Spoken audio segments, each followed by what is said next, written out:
Hello friends, சின்ன மருமகள் serial இனி வரப்போற எபிசோட்ஸ்க்கான ரிவ்யூ தான் பார்க்க போறோம். அடுத்தடுத்த சுவாரஸ்யங்களை தெரிஞ்சுக்கிறதுக்கு இந்த வீடியோவை ஸ்கிப் பண்ணாம கடைசி வரைக்கும் பாருங்க. நம்ம தமிழ்ச்செல்வி காலேஜுக்கு டைம் ஆயிடுச்சுன்னு சொல்லிட்டு நடந்து போயிட்டு இருப்பாங்க. அந்த நேரம் பார்த்து சேது தமிழ்ச்செல்வியை பார்த்துட்டு இன்னத்துக்கு எதுக்கு இவன் நடந்து போறா அப்படின்னு சொல்லிட்டு வண்டி திருப்பிட்டு போய் கேட்பாரு. அதுக்கப்புறம் தமிழ்ச்செல்வி இருந்துட்டு பஸ்ஸை மிஸ் பண்ணிட்டேன், அதனால தான் இப்போ நடந்து போயிட்டு இருக்கேன் அப்படின்னு சொல்லிட்டு சொல்றாங்க. நடந்து போனா நீ எப்போ போய் சேருது, வா நான் போற வழியில டிராப் பண்ணிடுறேன் அப்படின்னு சொல்லிட்டு கூப்பிடுறாங்க. அதுக்கப்புறம் தமிழ்ச்செல்வி இருந்துட்டு இல்ல இல்ல நானே போய்க்கிறேன் அப்படின்னு சொல்லிட்டு சொல்றாங்க. அந்த வழியில எனக்கு ஒரு ஃபங்க்ஷனுக்கு போற வேலை இருக்கு, அதனாலதான் உன்னை வரியான்னு கேட்டேன், வேற எதுக்காகவும் கூப்பிடல அப்படின்னு சொல்றாங்க. அதுக்கப்புறம் என்ன, நம்ம தமிழ்ச்செல்வி மேல என்னதான் கோவம் இருந்தாலும் தமிழ்ச்செல்வி மேல ரொம்பவே அக்கறையா தான் நம்ம சேது வந்து இருக்காரு. ஆனா உள்ளுக்குள்ள வச்சிட்டு இருக்காரு தவிர வெளியே சொல்ல மாட்டேங்கிறாரு. அதுக்கப்புறம் தமிழ்ச்செல்வியை கூட்டிட்டும் போறாரு. ஒரு நல்ல சாங்கும் போடுறாங்க அதுக்கப்புறம் என்ன, நம்ம சேது இருந்துட்டு காலேஜில் விட்டுட்டு இங்க பாரு, நான் இப்போ உன்னை காலேஜில் டிராப் பண்ணேன்னு சொல்லிட்டு மனசுல எதையும் வளர்த்துக்காத, சரியா? உனக்கும் எனக்கும் டிவோர்ஸ் ஆகிறதா அப்படின்னு சொல்லிட்டு சொல்றாங்க. இங்க பாருங்க, நான் ஏறும்போதே உங்க வண்டியில நான் ஏற மாட்டேன்னு தான் சொன்னேன், நீங்க தான் என்ன கம்பல் பண்ணி வர சொன்னீங்க. இப்போ டிவோர்ஸை பத்தி எல்லாம் பேசுறீங்க, உங்க வண்டியில அதுக்கு தான் நான் ஏற மாட்டேன்னு சொன்னேன். சரி சரி பெட்ரோலுக்கு காசை கொடு அப்படின்னு சொல்லிட்டு கேட்குறாங்க. அதுக்கப்புறம் இங்க பாருங்க, என்கிட்ட அவ்வளோ காசெல்லாம் இல்லை, நான் வீட்டுக்கு வந்து கொடுக்குறேன் போங்க அப்படின்னு சொல்லிட்டு அனுப்பி விட்டுறாங்க. அதுக்கப்புறம் நம்ம சேதுவும் கிளம்பிடுறாரு. இன்னொரு பக்கம் பார்த்தீங்கன்னா நம்ம போஸுக்கு வந்துட்டு 3 நாள் தான் கல்யாணம் டேட் இருக்கிறதுனால பயங்கரமான ஒரு பரபரப்பா கல்யாண வேலையெல்லாம் நடந்துட்டு இருக்கு. அதுக்கப்புறம் நம்ம ராஜாங்க இருந்துட்டு ஈஸ்வரி கிட்ட, இங்க பாரு ஈஸ்வரி, இன்னும் கல்யாணத்துக்கு 3 நாள் தான் இருக்குது, கண்டிப்பா நம்ம எல்லாத்தையும் ரெடி பண்ணி வச்சிடணும் இல்லையா அப்படின்னு சொல்லிட்டு எல்லாத்தையுமே ஏற்பாடு பண்ணிட்டு இருக்காங்க. அதுக்கப்புறம் ஈஸ்வரி இருந்துட்டு எப்படியாவது இந்த கல்யாணத்தை சீக்கிரமா முடிச்சிடணும்னு சொல்லிட்டு அங்க இங்கன்னு பரபரன்னு எல்லா மாலையும் பார்த்துட்டு இருக்காங்க. அதுக்கப்புறம் நம்ம ஈஸ்வரி இருந்துட்டு பயங்கரமா சந்தோஷமா இருக்காங்க. இங்க பாருடா போசு, இந்த கல்யாணம் மட்டும் நடந்துட்டா கண்டிப்பா நம்ம பெரிய ஆளாயிடலாம்டா, இதை வச்சே நம்ம ஏதாச்சும் ஒண்ணு பண்ணி பெரிய ஆளா ஆகணும்டா அப்படின்னு சொல்லிட்டு சொல்றாங்க. இங்க பாருமா, நான் ராஜா மாதிரி வாழதான் போறேன், அதை பார்த்து நீங்க ரொம்ப சந்தோஷப்படதான் போறீங்க அப்படின்றாங்க. இங்க பாருடா, எனக்கும் தெரியும்டா நீ ராஜா மாதிரி வாழும் தான் எனக்கும் தெரியும். அதுக்கப்புறம் உன்னை எப்பவுமே கார்ல போய் அதுக்கப்புறம் ஒரு ராஜா மாதிரி தாண்டா பார்க்க போறேன் அப்படின்னு சொல்லிட்டு பயங்கர சந்தோஷத்துல பேசிட்டு இருக்காங்க. நம்ம சித்ரா இருந்துட்டு எதையோ யோசிச்சுக்கிட்டே உட்காந்துட்டு இருக்காங்க. அதுக்கப்புறம் ஈஸ்வரி இருந்துட்டு என்னடி எதுக்காக என்னமோ யோசிச்சுக்கிட்டே உட்காந்துட்டு இருக்க, என்ன விஷயம் அப்படின்னு சொல்லிட்டு கேட்குறாங்க. இல்லம்மா, அந்த மலர் வேலைக்காரி கிட்ட போய் பேசினேன், என்னோட தம்பிக்கு கல்யாணம் நடக்க போகுது அப்படின்ற விஷயத்த அவகிட்ட சொன்னேன். எனக்கு என்ன, யாருக்கு கல்யாணம் நடந்தா எனக்கு என்ன, என்னோட வேலையை பார்த்துக்கிட்டு நான் இருக்க போறேன், அது மட்டும் இல்லாம என்னோட லைஃப்ல அதுக்கப்புறம் என்ன செய்யறதுன்னு எல்லாத்தையும் நான் முடிவு பண்ணிட்டேன் அப்படின்னு எல்லாம் சொன்னாமா. அப்படி என்னடி முடிவு எடுத்திருக்காவ அப்படின்னு சொல்லிட்டு கேட்கவும், 12th படிக்க போறாளாமா, 12th படிச்சுட்டு அவ வக்கீலுக்கு படிக்க போறாளாமா, இதை கேட்டதுல இருந்து எனக்கு மனசே தாங்கலாமா அப்படின்றாங்க. என்னடி சொல்ற அப்படின்னு சொல்லிட்டு கேட்கவும், ஆமாம்மா, நான் அவகிட்ட சொல்லும் போது என்னை அசிங்கப்படுத்தி வெளியே அனுப்பிட்டா தெரியுமா, எப்படியெல்லாம் பேசினா தெரியுமாம்மா அப்படின்னு சொல்லிட்டு சொல்றாங்க. இங்க பாருடி, அவளை வக்கீல் ஆக விட்டுருவோமா, ஃபர்ஸ்ட் 12th எக்ஸாம் எழுதுறாங்களான்னு பார்க்கலாம், அதுக்கப்புறம் அவ வக்கீல் ஆகிறதும் ஆகாதும் நம்ம முடிவு பண்ணிக்கலாண்டி அப்படின்றாங்க. இதெல்லாம் கேட்ட நம்ம சித்ரா இருந்துட்டு, இங்க பாருமா, அவ மட்டும் வக்கீலுக்கு படிச்சுட்டானா கண்டிப்பா அவளை கையிலேயே பிடிக்க முடியாது, இது மட்டும் நடக்கவே கூடாதுமா அப்படின்னாங்க. சரிடி, இப்போ உன்னோட தம்பியோட கல்யாணத்தை மட்டும் பார்க்கலாம், உன்னோட தம்பியோட கல்யாணத்தை முடிச்சுட்டு அதுக்கப்புறம் அவளை வச்சுக்கலாம், சரியா அப்படின்னு சொல்லிட்டு சொல்றாங்க. அதுக்கப்புறம் என்ன, இந்த கல்யாணத்துக்கு தேவையான பர்ச்சேசிங் நகை அப்படின்னு சொல்லிட்டு நிறைய வேலை இருக்கிறதுனால போயிட்டு சன்னாசி கிட்ட, இங்க பாருங்க, நம்மளோட பையனுக்கு இன்னும் 2 நாள்ல கல்யாணம் வரப்போகுது, நீங்க என்ன பண்ணிருக்கீங்க என்னோட பையனுக்கு அப்படின்னு சொல்லிட்டு கேட்குறாங்க. என்ன ஈஸ்வரி சொல்ற நீ, எல்லாத்துக்கும் கல்யாணத்துக்கு தானே எல்லாமே ஏற்பாடு பண்ணிட்டு இருக்கு, அதெல்லாம் உன் கண்ணுக்கு தெரியவே இல்லையா அப்படின்னு சொல்லிட்டு கேட்குறாங்க. இல்லைங்க, அது எல்லாமே பெரிய மாமா வந்து எல்லாத்தையும் ஏற்பாடு பண்ணியிருக்காங்க, நீங்க உங்க பையனுக்காக என்ன பண்ண போறீங்க அப்படின்னு சொல்லிட்டு கேட்குறாங்க. இங்க பாருடி, அவனுக்கு கல்யாணம் பண்ணி வைக்கிறதே பெருசுதான், இதுல அவனுக்கு ஏதாச்சும் வேற பண்ணணுமா, கம்முன்னு போடி அப்படின்னு சொல்லிட்டு சொல்றாங்க. இங்க பாருங்க அப்படின்னு சொல்லிட்டு, இங்க பாரு ஈஸ்வரி, கோவத்தை கிளம்பாம இங்க இருந்து கிளம்பு அப்படின்னு சொல்லிட்டு சொல்லிடுறாங்க. இதை கேட்ட ஈஸ்வரி இருந்துட்டு பயங்கரமா கோவத்தோட, நீங்களாம் ஒரு அப்பனா நீங்க ஏதாச்சும் போஸுக்கு ஏதாச்சும் பண்ணலாம்ல அப்படின்னு சொல்லிட்டு கேட்குறாங்க. இங்க பாருடி, எனக்கு அதை பத்தியெல்லாம் தெரியும், ஃபர்ஸ்ட் இங்க இருந்து கிளம்புறியா அப்படின்னு சொல்லிட்டு சொல்றாங்க. அதுக்கப்புறம் நம்ம காவியா இருந்துட்டு போஸுக்கு கால் பண்றாங்க. என்னங்க, கல்யாண வேலை எல்லாம் ஏற்பாடு பண்ணிட்டீங்களா அப்படின்னு சொல்லிட்டு கேட்குறாங்க. எல்லா வேலையும் நடந்துட்டு இருக்கு அப்படின்னு சொல்லிட்டு நம்ம அதாவது காவியா கிட்ட சொல்லவும், சரிங்க, நான் இன்னும் 3 நாள்ல உங்களுக்கு நான் பொண்டாட்டி ஆக போறேன், நீங்க நீங்கள் எப்படி ஃபீல் பண்ணுறீங்க அப்படின்னு சொல்லிட்டு கொஞ்ச நேரம் ரொமான்ஸாக பேசிகிட்டு இருக்காங்க. அதுக்கப்புறம் என்ன நம்ம ராஜாங்க இருந்துட்டு ஈஸ்வரியை கூப்பிட்டு, ஈஸ்வரி இந்த கல்யாண செலவுக்காக வச்சுக்கோ அப்படின்னு சொல்லிட்டு சொல்கிறாங்க. இன்னுமாம்மா கல்யாண செலவுக்கா? இதோடு நிப்பாட்டிட்டுவீங்களா இல்லை அந்த 1 கோடியில் கழிக்க போகிறீங்களா மாமா அப்படின்றாங்க. இங்கே பாரு ஈஸ்வரி, அந்த 1 கோடியில் எதுவும் கையை வைக்க மாட்டேங்க, இது கல்யாண செலவு பார்த்துக்கோ அப்படின்னு சொல்லிட்டு சொல்கிறாங்க. இதை கேட்ட சன்னியாசி இருந்துட்டு, இங்கே பாருடி அண்ணன் கிட்ட காசு வாங்குறதே தப்புன்னு நினைக்கிறேன், இப்போ அந்த 1 கோடியிலேருந்து எடுத்தீங்களா இல்லை தனியாக கொடுத்தீங்களான்னு வேற கேட்குறியா? உனக்கு கொஞ்சமாவது மனசாட்சி இருந்தால் இப்படியெல்லாம் கேட்பாடி அப்படின்னு சொல்லிட்டு கேட்குறாங்க. இங்கே பாருங்க, நான் மனசாட்சி இருக்கிறதுனால தான் இப்படியெல்லாம் கேட்டுட்டு இருக்கேன், கொஞ்ச நேரம் அமைதியாக இருங்க. இங்கே பாருங்க அத்தாச்சி, நீங்கள் பண்ணுறது கொஞ்சம் கூட சரியில்லை அப்படின்னு சொல்லிட்டு சாவித்திரி சொல்லவும், இங்கே பாருங்க மதனி, நீங்கள் கொஞ்ச நேரம் அமைதியாக இருங்க, எல்லாம் எனக்கு தெரியும் அப்படின்னு சொல்லிட்டு நம்ம ஈஸ்வரி கிட்ட, அதாவது சாவித்திரி கிட்ட ஈஸ்வரி சொல்லவும், அதுக்கப்புறம் இங்கே பாருங்க அத்தாச்சி, நீங்கள் பண்ணுறது கொஞ்சம் சரியே இல்லை அப்படின்றாங்க. அதுக்கப்புறம் என்ன நம்ம ராஜாங்க இருந்துட்டு, இங்க பாருங்க, இதை வச்சே ஒரு சண்டே எல்லாம் போடாதுங்க, ஃபர்ஸ்ட் இங்க இருந்து கிளம்புங்க, கல்யாணத்துக்கு ஏற்பாடு பண்ணுங்க அப்படின்னு சொல்லிடுறாங்க. அதுக்கப்புறம் என்ன நம்ம அப்பதா இருந்துட்டு, என்ன ஈஸ்வரி எல்லாம் ரெடி பண்ணிட்டியா அப்படின்னு சொல்லிட்டு கேட்கவும், இல்லத்த எல்லாம் ரெடி பண்ணிட்டே தான் இருக்குது, நாளைக்கு நம்ம கூறப்படவை எடுக்க போயிடலாமா அப்படின்னு சொல்லிட்டு கேட்குறாங்க. அது மாப்பிள்ளை வீட்டு, அதாவது பொண்ணு வீட்டில் எப்போ வராங்கன்னு சொல்லிட்டு ஃபோன் பண்ணி கேட்டுக்கோ, அதுக்கு தகுந்த மாதிரி நாமளும் கிளம்பிடலாம் அப்படின்னு சொல்லிட்டு சொல்றாங்க. அதுக்கப்புறம் நம்ம போஸ் இருந்துட்டு ஃபோன் பேசிக்கிட்டு இருக்கிறத பார்த்தா நம்ம ஈஸ்வரி இருந்துட்டு போறாங்க. இங்க பாருடா போஸ், காவிய குட்டியை பேசிட்டு இருக்க அப்படின்னு சொல்லிட்டு கேட்குறாங்க. ஆமாம்மா என்னம்மா விஷயம் அப்படின்னு சொல்லிட்டு கேட்கும்.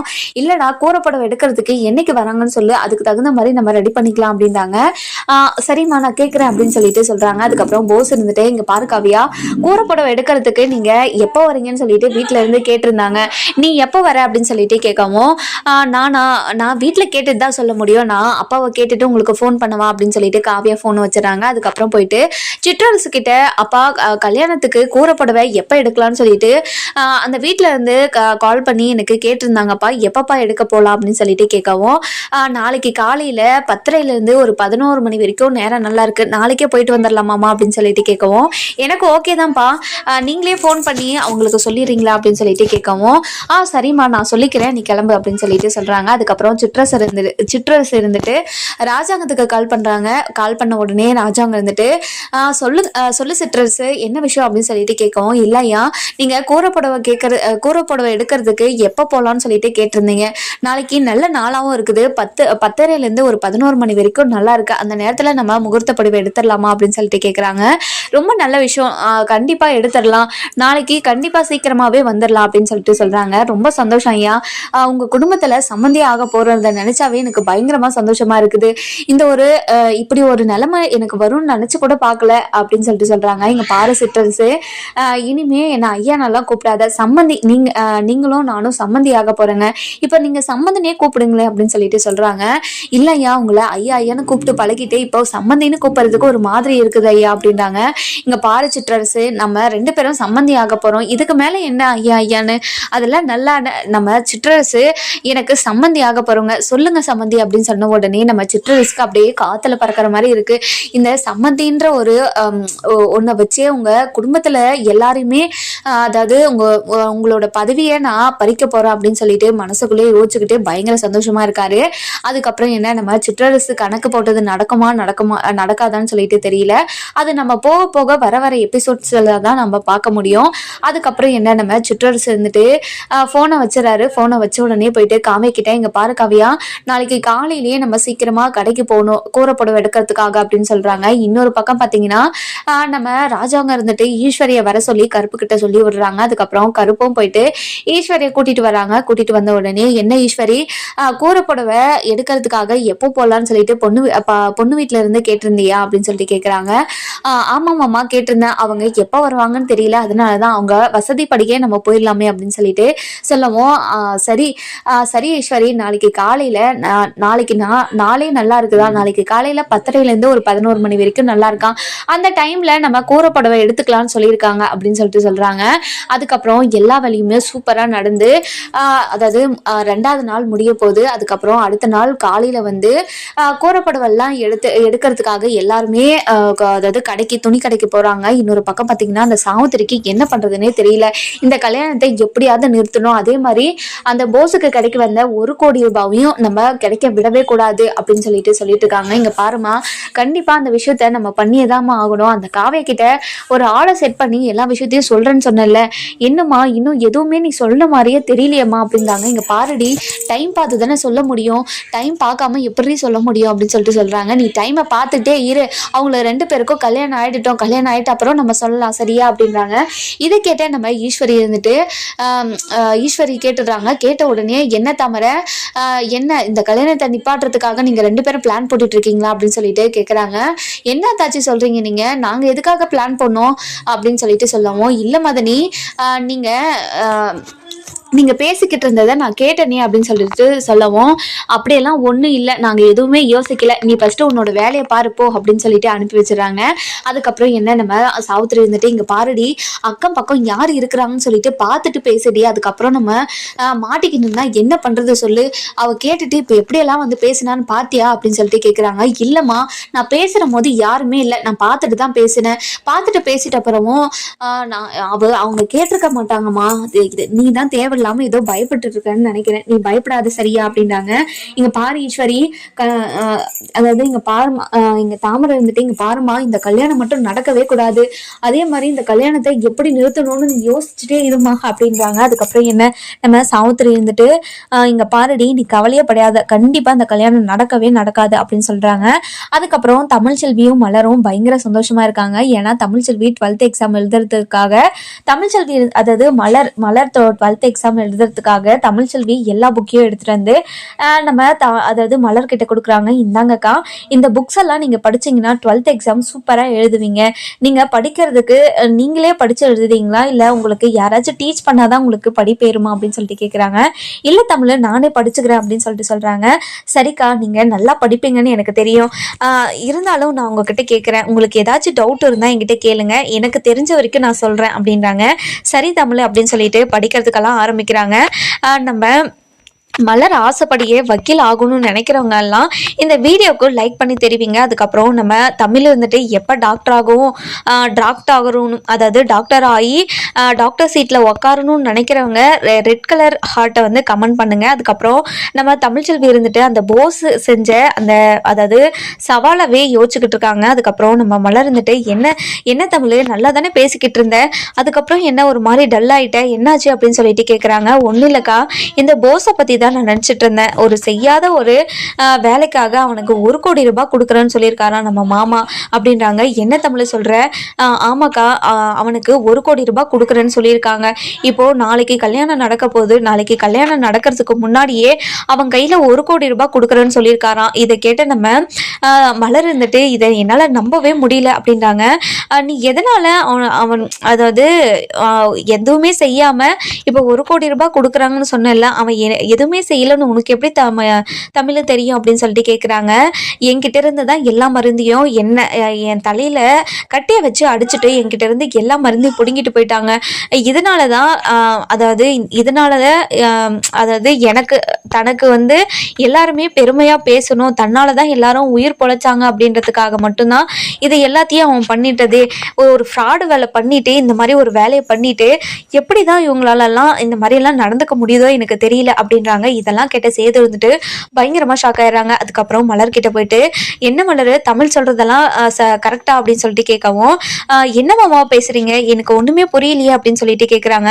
இல்ல தமிழ் இப்போ உங்ககிட்ட ஏதோ சொல்லிட்டு இருந்தாலே அதெல்லாம் உண்மையா அப்படின்னு சொல்லிட்டு கேட்கவும், ஆமா மாமா அப்படின்னு சொல்லிட்டு சொல்லவும், அவன் அந்த பையனை அவனை நான் சும்மாவே விட மாட்டேன் அப்படின்னு சொல்லிட்டு சொல்றாங்க. இதெல்லாம் கேட்ட தமிழ் இருந்துட்டு, இங்க பாருங்க, எனக்காக இங்க யாருமே பேச தேவையில்லை, எதுக்காக எனக்காக இங்க எல்லாரும் பேசணும்னு நினைக்கிறீங்க, இங்க பாருங்க, எனக்காக நீங்க எதுவும் பேச தேவையில்லைங்க அப்படின்னு சொல்லிட்டு சொல்றாங்க. இங்க பாரு மலரு, யாருக்காகவும் பேசல, என் அப்பா யாருக்கிட்டையும் ஏமாறக்கூடாதுன்றதுக்காக தான் இதெல்லாம் பேசிட்டு இருக்கேன் அப்படின்னாங்க.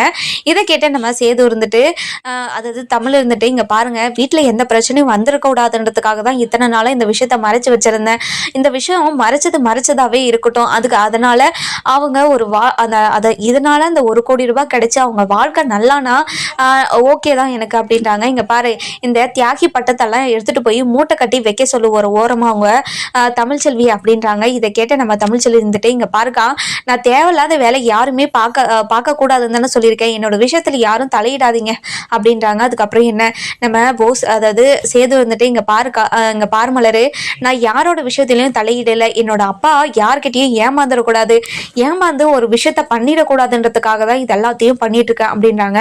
அதுக்கப்புறம் என்ன நம்ம சேது இருந்துட்டு பயங்கர சந்தோஷம், அதாவது பயங்கர கோபமா இந்த விஷயத்த தன்னோட அப்பா கிட்ட சொல்லி ஆகணும்னு சொல்லிட்டு இருக்காரு. அதுக்கப்புறம் நம்ம மலர் இருந்துட்டு அதாவது மலர் வந்துட்டு சேதுக்கிட்ட, இங்கே பாருங்க மாமா, இன்னும் 2 நாளில் அவனுக்கு கல்யாணம் நடக்க போகுது, இந்த டைமில் போயிட்டு இதை சொன்னால் அந்த கல்யாணம் கூட நிற்கிறதுக்கு வாய்ப்பு இருக்குது, நம்மளால் அவங்க லைஃப்பை வந்து கெடுக்க தேவையில்லையே, எதுக்காக இதெல்லாம் பண்ணணும், விடுங்க, நடந்து போயிடுச்சு, அதாவது இதுக்கு மேலேயும் அவன் தப்பு பண்ணணும்னு நினச்சா கண்டிப்பாக அவன் வாழ்க்கையில் வரதை அவனே பார்த்துக்கிட்டோம், விடுங்க மாமா அப்படின்னுறாங்க. இதை கேட்ட நம்ம சேது இருந்துட்டு, இங்கே பாரு மலர், தப்பு பண்ணவனுக்கு அதாவது எதுவுமே செய்யாமல் ஒரு தற்பெருமையை தான் மேல போட்டுக்கிறது எவ்வளவு பெரிய தப்பு தெரியுமா, அதுவும் இல்லாம அதை வச்சு 1 கோடி ரூபாய் வேற வாங்குறானா, இதை நினைச்சாவே எனக்கு அருவருப்பா இருக்கு அப்படின்னாங்க. இங்க பாருங்க மாமா, எனக்கும் அப்படிதான் இருக்குது, ஆனா இப்பதான் அவனுக்கு கல்யாணத்தை ஏற்பாடு பண்ணியிருக்காங்க, இப்போ அந்த கல்யாணத்தை நீண்டா கண்டிப்பா பெரிய மாமா ரொம்ப கஷ்டப்படுவாங்க, இப்படியெல்லாம் இவனுக்கு ஏற்பாடு பண்ணி கொடுத்தா நம்மளவே ஏமாத்தி இப்படியெல்லாம் பண்ணிட்டானே நினைச்சு அவங்க ரொம்ப ஃபீல் பண்ணுவாங்க, அதனால மட்டும்தான் சொல்றேன், அவங்க அதாவது மாமா மனசை கஷ்டப்படக்கூடாதுன்றதுக்காக தான் சொல்றேனே தவிர அவன் நல்லா இருக்கணும்ன்றதுக்காக தான் சொல்லல அப்படின்றாங்க. இங்க பாரு மலரு, நீ என்னமோ சொல்ற, அதுக்காக நான் இப்போதைக்கு சொல்லாம இருக்கேன், ஆனா நான் எப்பவுமே அப்பா கிட்ட சொல்லாம இருப்பேன்னு மட்டும் நினைச்சு பார்க்காதீங்க அப்படின்னுறாங்க. அதுக்கப்புறம் என்ன நம்ம தமிழ் இருந்துட்டு, இங்க பாருக்கா, கண்டிப்பா எப்பவுமே இந்த விஷயத்த வெளியே வரக்கூடாதுக்கா, நான் அவ்வளவுதான் சொல்லுவேன் அப்படின்றாங்க.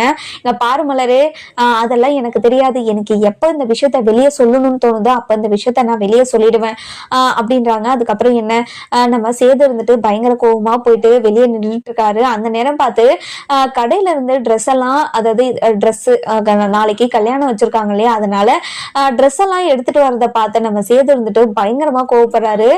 நம்ம சித்ரா, அதாவது சித்ரான்ற மாதிரி நம்ம ஈஸ்வரியும் போஸ் நம்ம சித்ரா 3 பேருமே நடந்து வர பார்த்து பயங்கரமா கோவத்தோட முறைச்சுக்கிட்டு இருக்காங்க. அதுக்கப்புறம் நம்ம போஸ் இருந்துட்டு ரொம்பவே தோரணையா நடந்து வரதை பார்த்துட்டு, இவனுக்கெல்லாம் இப்படி ஒரு தோரணையான நட தேவையா, அசிங்க பிடிச்சவன் அப்படின்னு சொல்லிட்டு பயங்கரமா மனசுக்குள்ளே திட்டிட்டு இருக்காங்க. அதுக்கப்புறம் என்ன நம்ம போஸ் பயங்கர சந்தோஷமா இருக்கிறத பார்த்துட்டு, இவ்வளவு தப்பு பண்ணிட்டு இவன் எப்படிதான் இவ்வளவு சந்தோஷமா இருக்கான்னு தெரியல, இவனுக்கு மட்டும் எப்படிதான் இது நடக்குதுன்னு ஒண்ணுமே புரியல அப்படின்னு சொல்றாங்க. அதுக்கப்புறம் என்ன அடுத்த நாள் காலையில நம்ம போஸுக்கு ஏற்பாடு பண்ணி வச்ச கல்யாணத்துக்கு எல்லாத்தையுமே ஏற்பாடு பண்ணிடுறாங்க. அதுக்கப்புறம் என்ன நம்ம பொண்ணும் கோவில்ல தான் கல்யாணம் வச்சிருக்காங்க. இந்த கோவில்ல வச்சு கல்யாணத்தை முடிச்சிடலாம் அப்படின்னு சொல்லிட்டு 2 வீட்டாரும் சம்மதம் சொல்லியிருப்பாங்க. அதுக்கப்புறம் என்ன நம்ம சிற்றரசு வந்துட்டு ராஜாங்கத்துக்கிட்ட வந்து, இங்க பாருங்க ஐயா, நீங்க எங்க வீட்டு இன்னும் கொஞ்ச நேரத்துல எனக்கு சம்மந்தி ஆக போறீங்க, இதை நினைச்சா எனக்கு ரொம்ப சந்தோஷமா இருக்குது ஐயா அப்படின்றாங்க. இங்க பாரு சிற்றரசு, நீ இதை பத்தி எதுக்காக இவ்வளோ இதுவா பேசிட்டு போறேன்னு எனக்கு தெரியல, நீயும் நானும் சம்மந்தி ஆக போறேங்க, அவ்வளவுதானே, இதுல என்ன இருக்கு அப்படின்னு சொல்லிட்டு கேக்குறாங்க. இல்லையா, இவ்வளோ பெரிய சம்பந்தம் எனக்கு கிடைக்கணும்னு நினைச்சு கூட பார்க்கல நானு, ஆனா இப்படி ஒரு சம்பந்தம் கிடைச்சதை நினைச்சு நான் ரொம்ப சந்தோஷப்படுறேன் அப்படின்றாங்க. இங்க பாரு சிற்றரசு, எல்லாமே உன்னோட விருப்பப்படி தான் நடக்குது, நீ உன்னோட விருப்பத்தை கேட்டுதான் எல்லாத்தையும் பண்ணிட்டு இருக்கேன், அதாவது ஃபியூச்சர்ல வரும் காலத்துல வந்து இந்த கல்யாணத்தை ஏன்டா பண்ணி வச்சேன்னு சொல்லிட்டு நீங்க நினைக்க கூடாது, அதுக்காக தான் நான் இப்பவே சொல்லிடுறேன் உங்களுக்கு, அப்படின்னா பையன் ஏதாச்சும் தப்பு பண்றானா அப்படின்னு சொல்லிட்டு சிற்றரசு கேட்கவும், அப்படியெல்லாம் ஒண்ணும் இல்லை, எந்த தப்பும் பண்ணல, வருங்காலத்துல உங்களுக்கு பையனை பிடிக்காம போயிடுச்சுன்னா நீங்க அப்படி ஒண்ணு நினைச்சிடக்கூடாதுன்றதுக்காக தான் உங்ககிட்ட இப்பவே இதை சொல்றேன் அப்படின்றாங்க. சரிங்க ஐயா, அதெல்லாம் நான் பாத்துக்கிறேன் அப்படின்னு சொல்லிட்டு சொல்லுவோம். அதுக்கப்புறம் என்ன நம்ம காவியா இருந்துட்டு கூரை புடவையெல்லாம் கட்டிக்கிட்டு அழகா ரெடி ஆயிட்டு உட்காந்துட்டு இருக்காங்க. அதுக்கப்புறம் நம்ம காவியா இருந்துட்டு போஸ் ரெடி ஆயிட்டானா இல்லையா அப்படின்னு சொல்லிட்டு கால் பண்றாங்க. என்ன ரெடி ஆயிட்டீங்களா அப்படின்னு சொல்லிட்டு கேட்கவும், என்ன ஸ்வீட் பேபி நீ ரெடி ஆயிட்டியா, எப்படி இருக்க கூரை புடவையில அப்படின்னு சொல்லிட்டு கேட்கறாங்க. அதுதான் எனக்கு தெரியல, அதுக்காக தான் உங்களுக்கு கால் பண்ணேன், நான் எப்படி இருக்கேன் அப்படின்னு சொல்லிட்டு கேட்கறாங்க. இப்படியே நான் எப்படி சொல்றது, எனக்கு வீடியோ கால் பண்ணு, நான் பார்த்துட்டு உன்னை பார்த்துட்டு உன்னோட அழகை ரசிச்சுட்டு அதுக்கப்புறம் நீ எப்படி இருக்குன்னு சொல்றேன் அப்படின்றாங்க. அப்படியா அப்படின்னு சொல்லிட்டு வீடியோ கால் எல்லாம் பண்றாங்க. பண்ணி என்ன பேபி இவ்வளவு அழகா இருக்க, ரேவதியே உட்காந்துட்டு இருக்க மாதிரி இருக்கு, செம்மையா இருக்கு தெரியுமா அப்படின்னு சொல்லிட்டு பயங்கரமா வலியுறாரு. அதுக்கப்புறம் இதை கேட்ட நம்ம ஸ்வீட் பேபி பயங்கரமா உருகிடுறாங்க. அதுக்கப்புறம் உண்மையா நான் நல்லா இருக்கேனா, ஏற்கனவே நான் அழகா தான் இருப்பேன், இப்போ இன்னும் கொஞ்சம் அழகா இருக்கேன், நல்லா மேக்கப் பண்ணிருக்கேன்ல, அதனால இன்னும் கொஞ்சம் அழகா இருப்பேன் அப்படின்னு சொல்லிட்டு சொல்றாங்க. அதுக்கப்புறம் என்ன கொஞ்ச நேரம் உட்காந்து பேசிக்கிட்டே இருக்காங்க. இன்னும் கொஞ்ச நேரத்துல உன்னோட கழுத்துல அந்த என்னோட ஸ்வீட் பேபி கழுத்துல நான் தாலி கட்ட போறேன், அந்த தாலி கட்டுற நேரம் வந்து நமக்கு எப்படி இருக்குமோ ஏது இருக்குமோன்னு நினைச்சாவே எனக்கு ரொம்ப சந்தோஷமா இருக்குது அப்படின்றாங்க. அதுக்கப்புறம் நம்ம அதாவது போஸை நினைச்சு நம்ம சேது இருந்துட்டு பயங்கர கோவத்துல இருக்காரு. இந்த விஷயத்த இதுக்கு மேலேயும் நம்ம மூடி மறைச்சுக்கிட்டு இருக்கவே முடியல என்னால, இந்த விஷயத்த எல்லாத்தையும் போயிட்டு நம்ம அப்பா கிட்ட சொல்லிடலாம் அப்படின்னு சொல்லிட்டு யோசிக்கிறாரு நம்ம சேது இருந்துட்டு. ஆமா, இந்த விஷயத்த நம்ம சொல்லியே தான் ஆகணும், இந்த விஷயத்த இனிமே நம்ம மூடி மறைக்கவே கூடாது அப்படின்னு சொல்லிட்டு நம்ம சேது இருந்துட்டு அதாவது கல்யாணம் நடக்கிற கோவிலுக்கு போறாரு. கோவிலுக்கு ஃபாஸ்டா போயிட்டு இருக்காரு. அதுக்கப்புறம் கல்யாணத்துக்கான எல்லா ஏற்பாடுமே பண்ணி முடிச்சிட்டாங்க, பரப்பரன்னு எல்லாமே முடிஞ்சிட்டு இருக்கு. அதுக்கப்புறம் தாமரை இருந்துட்டு இந்த கல்யாணம் வந்து தாலி கட்டுற அளவுக்கு வந்துருச்சு, ஆனா அம்மா எதுவுமே பண்ற மாதிரி தெரியல, நம்மளே போயிட்டு நம்ம போஸை பத்தி எல்லா உண்மையும் அந்த பொண்ணுகிட்ட சொல்லிடுவோம் அப்படின்னு சொல்லிட்டு பொண்ணு ரூமுக்கு போறாங்க. பொண்ணு ரூம்ல நிறைய பேர் உட்காந்து பேசிக்கிட்டு இருக்கிறத பார்த்தேன் நம்ம தாமரை இருந்துட்டு, என்ன இவங்க இவ்வளோ பேரை உட்காந்து பேசிக்கிட்டு இருக்காங்க, இவங்கெல்லாம் இருக்கும்போது இவகிட்ட நம்ம எப்படி பேசுறது அப்படின்னு சொல்லிட்டு யோசிச்சுக்கிட்டே நின்றுட்டு இருக்காங்க. அதுக்கப்புறம் இந்த பொண்ணு அதாவது தாமரை நின்றுட்டு எட்டி எட்டி பார்த்துட்டு இருக்கிறத நம்ம காவியை வந்து பார்த்துடுறாங்க. பார்த்த உடனே நம்ம தாமரையை இருந்துட்டு இங்க வாங்க அப்படின்னு சொல்லிட்டு கூப்பிடுறாங்க. கூப்பிட்ட உடனே நம்ம தாமரையும் உள்ள போறாங்க. உள்ள போன உடனே இங்க பாருங்க, நீங்க யாரு, எதுக்காக எட்டி எட்டி பார்த்துட்டே இருக்கீங்க அப்படின்னு சொல்லிட்டு கேட்கவும், இங்க பாருங்க உங்ககிட்ட நான் தனியா பேசணும் அப்படின்றாங்க. என்கிட்ட தனியா பேசணுமா, என்ன விஷயம் பேசணும் சொல்லுங்க அப்படின்னு சொல்லிட்டு கேட்கவும், இல்லைங்க உங்ககிட்ட நான் தனியாக பேசணும்னு சொன்னேன் அப்படின்றாங்க. அதுக்கப்புறம் என்ன நம்ம காவியா இருந்துட்டு அதாவது கூட உட்காந்துட்டு இருக்கவங்கள பார்க்குறாங்க. அவங்க பார்த்த உடனே வெளியே எழுந்து போயிடுறாங்க. எழுந்து போன உடனே நம்ம தாமரை இருந்துட்டு, இங்கே பாருங்க நீங்கள் போஸை பற்றி முழுசாக தெரிஞ்சுக்கிட்டு தான் கல்யாணம் பண்ணுறீங்களா அப்படின்னு சொல்லிட்டு கேட்குறாங்க. ஆமாம், நான் முழுசாக தெரிஞ்சுக்கிட்டு தான் கல்யாணம் பண்ணுறேன், இதில் என்னப்போ அப்படின்னு சொல்லிட்டு கேட்கவும், இல்லை அவனோட ஃபாஸ்ட் லைஃப்பை பற்றி, அதே மாதிரி அவன் யாரை கல்யாணம் பண்ணிக்கிட்டான், இதுக்கு முன்னே எப்படி கல்யாணம் நடந்துச்சு, அதை எல்லாத்தையும் உங்ககிட்ட சொன்னாரா அப்படின்னு சொல்லிட்டு கேட்கவும், அதெல்லாம் எனக்கு தேவையே கிடையாது, அது தேவையில்லாத விஷயம் தான் எனக்கு, அதை தெரிஞ்சுக்கிட்டு நான் என்ன பண்ண போகிறேன், என்னோட பாஸ்ட்லேயும் ஒரு லைஃப் இருக்குது, அந்த பாஸ்ட்டையும் அவர் கேட்கல, நானும் அந்த கேட்க போகிறதில்ல, யாரை கல்யாணம் பண்ணாரு, எதுக்காக டிவோர்ஸ் பண்ணாரு, எதுவுமே நான் கேட்க போகிறதில்ல, ஏன்னா என்னையும் அவர் கேட்க மாட்டார், அது எனக்கு தெரியும்ல. இங்கே பாருங்கள், அதெல்லாம் தெரிஞ்சால் கண்டிப்பாக அவனை நீங்கள் கல்யாணம் பண்ணிக்கவே மாட்டீங்க அப்படின்றாங்க. இங்கே பாருங்கள், அவரோட பாஸ்ட் லைஃப் எப்படி வேணாலும் இருந்திருக்கலாம், அதை பற்றி எனக்கு கவலையே கிடையாது, அவர் இனிமேல் வந்து அவர் ஒழுங்காக இருந்தால் போதும் அப்படின்னு சொல்கிறாங்க. இதை கேட்டு நம்ம தாமரை இருந்துட்டு, இங்கே பாருங்கள், கண்டிப்பாக நீங்கள் அவனை கல்யாணம் பண்ணிக்கிட்டா சந்தோஷமாகவே இருக்க மாட்டீங்க, அவனை கல்யாணம் பண்ணிட்டு வந்து அவனோட சுயரம் வளமாக எல்லாமே உங்களுக்கு தெரிஞ்சிருச்சுன்னா கண்டிப்பாக நீங்கள் ரொம்ப ஃபீல் பண்ணுவீங்க அப்படின்னு சொல்லிட்டு சொல்கிறாங்க.